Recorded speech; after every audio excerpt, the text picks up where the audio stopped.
बिस्मिल्लाहिर्रहमानिर्रहीम सल्लल्लाहु अला हबीबिही मुहम्मद व आलिहि वसल्लम। तमाम तरह की तारीफ़ें हक़ सुब्हानहू व तआला के लिए और दुरूद शरीफ सलाम भेजते हैं हज़रत मोहम्मद रसूलुल्लाह सल्लल्लाहु अलैहि वसल्लम की ज़ात गरामी पर।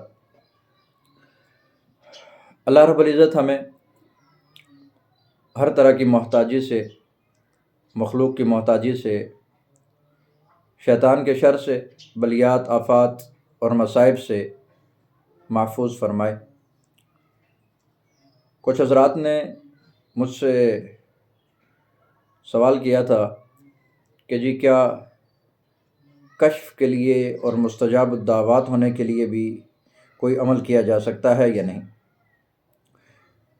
पहली बात तो ये है कि ये चीज़ें हक़ सुब्हानहू व तआला की देन होती है। अल्लाह रब्बुल इज़्ज़त जिसको चाहें अता फ़रमाएँ, जिसको चाहें ना अता फ़रमाएँ। हमने देखा है कि तसव्वुफ़ के मैदान में बाज़ बुज़ुर्गों का मकाम बड़ा ऊंचा होता है लेकिन वो अहले कश्फ नहीं होते, और बाज़ बुज़ुर्ग मकाम तो उनका छोटा होता है लेकिन अल्लाह रब्बुल इज़्ज़त ने उनको कश्फ की नेमत अता फ़रमाई होती है।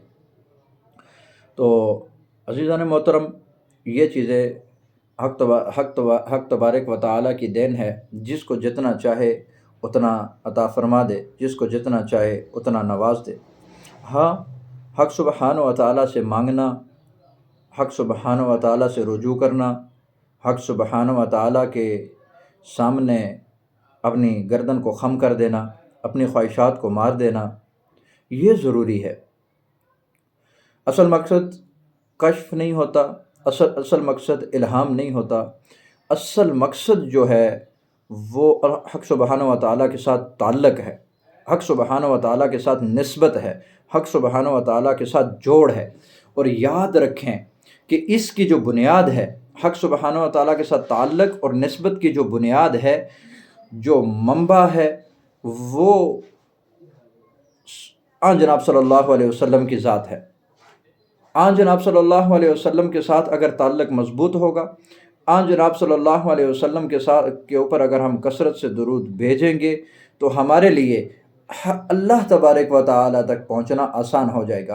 क्योंकि मकसूद कायनात, मंबा कायनात, सरवर कौनैन, आमना के लाल, अब्दुल्ला के दुर्र यतीम, शाफ़ी कौसर, शाफ़ी महशर, अहमद मुज्तबा, अहमद मुस्तफ़ा, हज़रत मोहम्मद रसूलुल्लाह सल्लल्लाहु अलैहि वसल्लम की ज़ात गिरामी।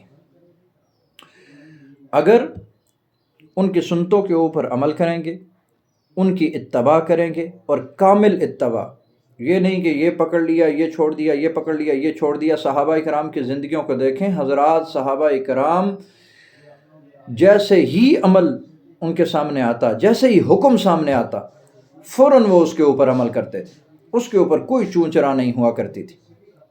और वो फ़नाफ़िर रसूल थे। इसीलिए वो फ़नाफ़िर रसूल थे कि उन्होंने आज जनाब सल्लल्लाहु अलैहि वसल्लम की किसी सुन्नत को तर्क नहीं किया, उसके ऊपर सवाल नहीं किए, बल्कि उन्होंने मनअन उस चीज़ के ऊपर अमल किया जिसको आज जनाब सल्लल्लाहु अलैहि वसल्लम ने शरीयत बनाकर, शरीयत पेश की उनके सामने, उन्होंने उसके ऊपर अमल किया। जब हम शरीयत के ऊपर अमल करेंगे, हक़ सुब्हानहू व तआला के हुक्मों को बजा लाएंगे, फिर ये कश्फ क्या चीज़ है, अल्लाह मिल जाए तो फिर और किसी चीज़ की क्या ज़रूरत है। तो इसके लिए कुछ बुज़ुर्गों के तरीक़े के मुताबिक कुछ वज़ाइफ़ भी हैं। तो मैं इंशाअल्लाह ताला वो वज़ीफ़ा आपको डिस्क्रिप्शन में मैं दे दूँगा, वो हज़रात आप पढ़ सकते हैं जो साहिब ज़ौक़ हों। तो वैसे जो मकसूद है वो कश्फ नहीं है, वो मकसद जो है वो अल्लाह रब्बुल इज़्ज़त को राज़ी करना है। और ये अल्लाह का यही तरीक़ा है, अल्लाह वालों का यही तरीक़ा है। हज़रत बहलूल रहमतुल्लाह अलैह का एक बड़ा ज़बरदस्त वाक़या आता है। कब्रिस्तान में थे तो किसी ने पूछा क्या कर रहे हो, नहीं बाज़ार में थे, किसी ने पूछा कि हज़रत क्या कर रहे हैं, कहा लोगों की और अल्लाह की सुलह करा रहा हूँ। तो पूछा फिर क्या बना, कहा वो ज़ात तो मान रही है लेकिन लोग नहीं मान रहे। फिर कुछ दिन बाद देखा कि वो हज़रत बहलूल रहमतुल्लाह अलैह कब्रिस्तान में बैठे हुए हैं। कहा बहलूल क्या कर रहे हो, कहा अल्लाह की और उसके बंदों की सुलह करवा रहा हूँ। कहा तो सुनाओ फिर क्या बना। तो फरमाने लगे कि आज अल्लाह, बंदे तो मान रहे हैं लेकिन अल्लाह नहीं मान रहा। तो मुअज़्ज़िज़ सामीन, عرض کرنے کا مقصد یہ ہے کہ اصل مقصد جو ہے وہ اللہ کی اطاعت ہے، اللہ کے رسول کی اطاعت ہے، ان کی فرما برداری ہے، ان کے حکموں کے اوپر چلنا ہے، شریعت کی بتائی ہوئی کاموں کے اوپر چلنا ہے۔ اللہ رب العزت ہمیں اپنا قرب نصیب فرمائے۔ السلام علیکم ورحمۃ اللہ وبرکاتہ۔